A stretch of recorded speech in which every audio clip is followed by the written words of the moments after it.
Hello and welcome. My name is Katie. I am the Sales and Marketing Executive for ProNotary. Today, what I wanted to go over is referral partners. So if you are an independent notary that is looking to build your business, one of the ways to do that is through referral partners.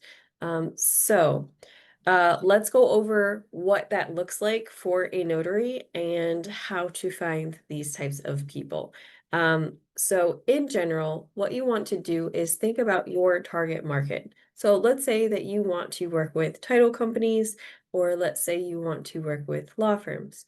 So essentially what you would do is think about the different business partners or the different businesses that also market to that same type of client.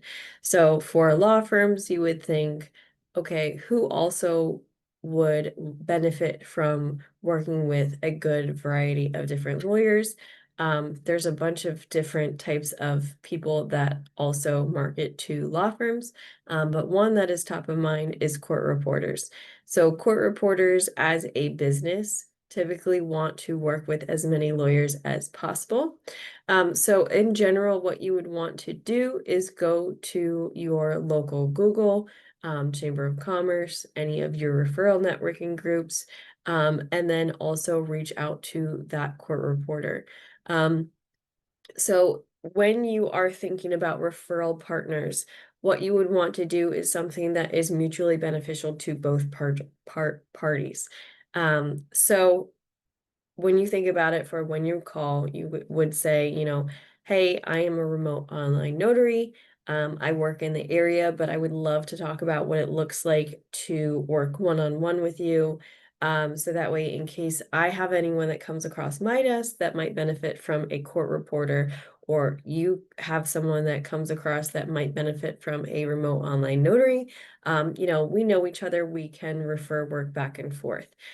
So in general, that is going to be something that is immediately attractive to someone that is potentially going to work with you, because if you give them leads, that's typically the easiest way to get in front of someone and to get their attention.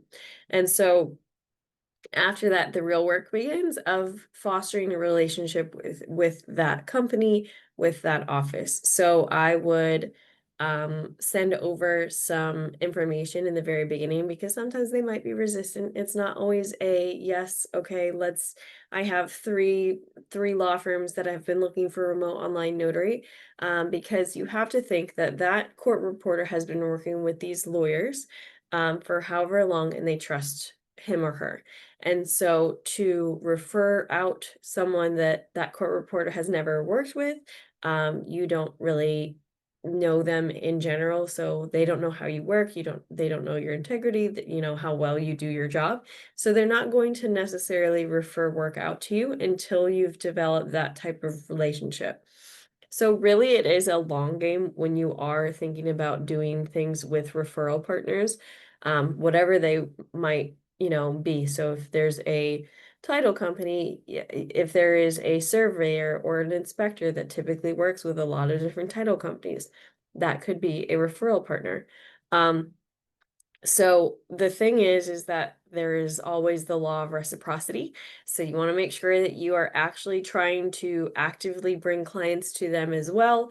But then that's the same thing, is that you will also want to make sure that that person that you were talking to is a good business person. So one of the worst feelings in the world is referring someone to someone else. So let's say it is a title company that's looking for a surveyor in, let's say the next town over. You happen to know a surveyor, and you recommend them, and then they either don't do a good job or don't reply.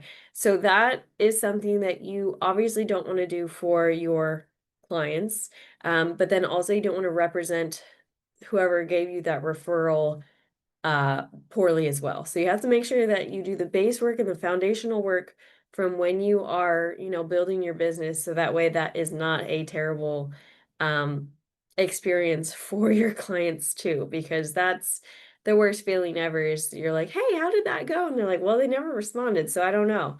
Or like, well, yeah, but then, they showed up drinking or something like that, like that's hopefully the worst case scenario. But that is something that you want to talk about for when you're doing referral partners. Um, one of the beautiful things about referral partners, though, I will tell you, is that if you have other people that are advocating for your business while you are in rooms that you like, while they are in rooms that you are not, it is one of the best feelings in the world. And then eventually, hopefully, you get to the point where you won't have to market as hard. You just have to maintain those relationships, and then you'll get that business through word of mouth. So, one of the bigger things is how do you find these types of people? Um, by attending a lot of the local area mixers, that some title companies, law firms, uh, any of their potential referral partners. So they have like the broker opens for open houses, realtors have parties or events. Honestly, just anything that you can find. If it's free, that's a little bit nicer, but sometimes you have to think about the return on investment if there is a ticket price to be able to attend. And then your next job is to mingle. So when you are going to these different events, make sure that you always have your Blink card.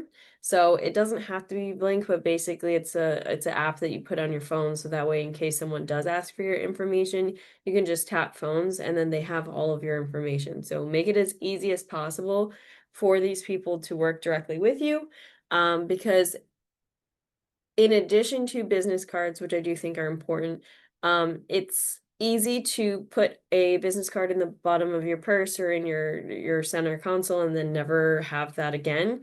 Whereas if you have a Blink, you can always just go ahead and look it up. Either that or if you get their information and then reach out to them afterwards. So you do have to make sure that you are following up with these people. Um, and then you would do the omni-channel approach. So omni-channel meaning that you are um, finding them on LinkedIn, adding their page on Facebook, adding them on Facebook itself if you feel comfortable, and then having your business page follow their business page on Instagram. So that way, you're kind of everywhere. And then you can also use it as a way to stay on top of mind.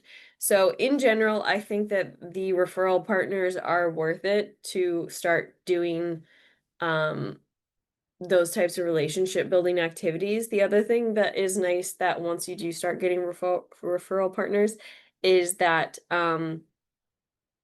they invite you places.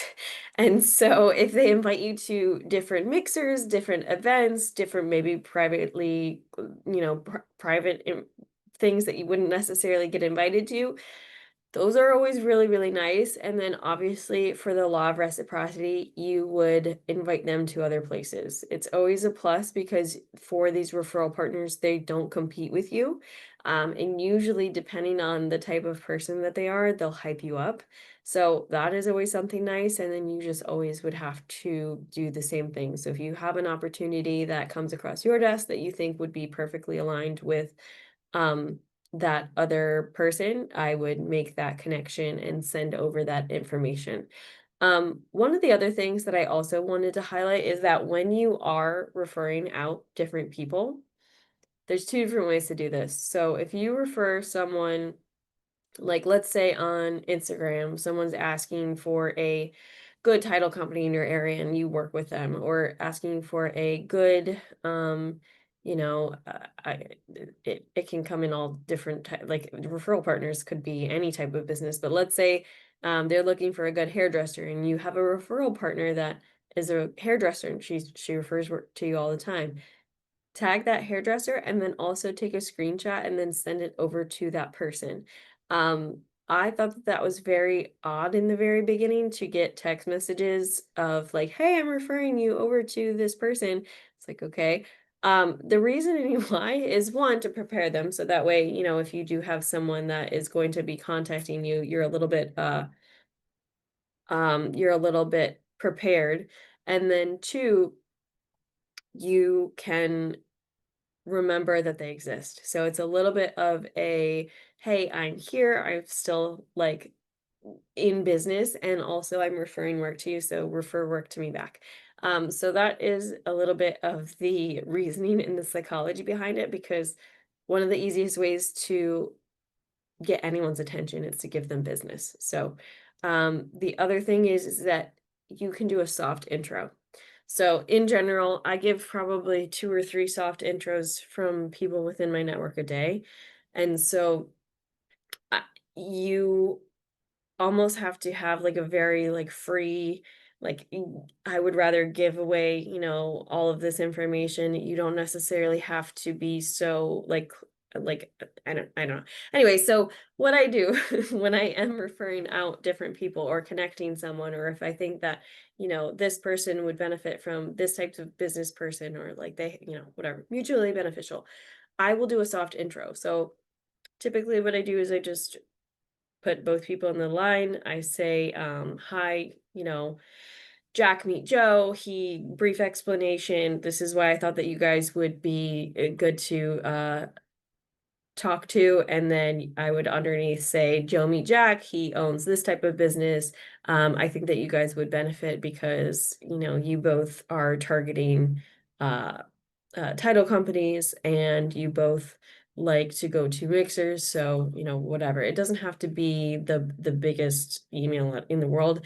And then basically under that, I would say, I'll leave you two to it. I look forward to continuing business with both of you.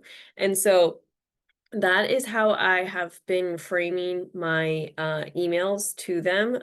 So it kind of has something where it's like, a little bit authority building, but also not, because it's like, all right, you guys take care of this. I did the intro and now I'm done. And if you receive that email, usually what I would just do is CC, like reply all, where I'm like, thank you so much. I'm going to take this where I reach out to that person directly. And then you reach out to that person directly. So in general, what I try and do is do it right away, because if I don't do it right away, sometimes it never ends up happening, and you need to reply to these types of things because usually that person is referring you to that other person for a specific reason. So yeah, that's how I do soft intros for referral partners. I also make sure that they know that I'm referring them, um, just so that way, I stay top of mind. And then also the law of reciprocity is always like kind of in the back of my head.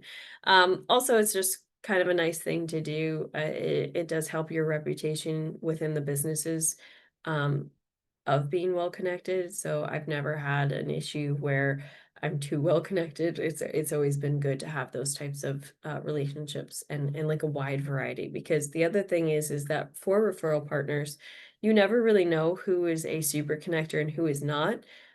Because some of the people that I have talked to, I would not think that, like, they're not in my industry. Um, they know what I do, but it's not really anything that anyone has ever said, like, oh yeah, go after these types of people. It's just like, I'll give you an example. One of my best referral partners um is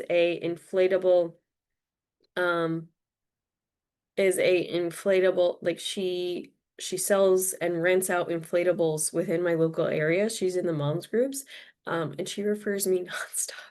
So that's what I'm saying, is that you cannot discount any of your referral partners. They just are a connector, and they will work out to everybody. And those are the types of people that you typically want to get in front of. Don't discount mom groups either.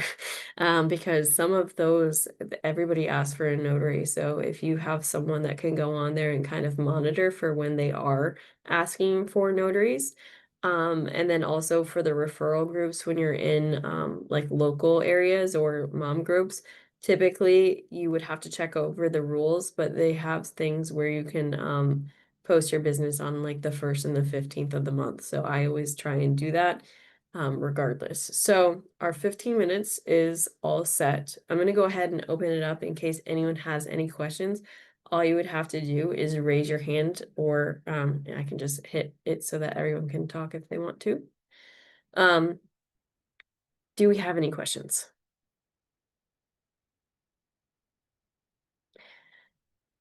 Okay, so if you don't have any questions, I just wanted to let you know that we do these every Thursday at 12. This is for ProNotary. We are a remote online notarization software. The way to sign up and get more information is either to go to our YouTube or our website, which is www.pronotary.com. If you have questions immediately for me, feel free to email me at katie@pronotary.com. Otherwise, these are every Thursday at 12 o'clock. And feel free to sign up for our platform. We are, our pricing right now is very, very competitive. So feel free to go ahead and check that out. Thank you so much. And I will see you next week.